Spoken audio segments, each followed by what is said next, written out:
am Megan, and I am on my third day of doing plank for about 3 to 4 minutes. It's been a decision I made to create believe in myself. It was inspired by Ken McGregor. She has a beautiful challenge, and I started 2 days ago. Today's my third day, and I really want to, through the practice of holding plank, become a person that is physically strong and the purification of the effort melt away doubt and self-doubts and fears.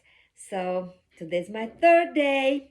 I hope you join me. I hope you join me in this amazing opportunity to end the year in a new note and start 2024 really strong. Let's do this. The plank challenge day 3.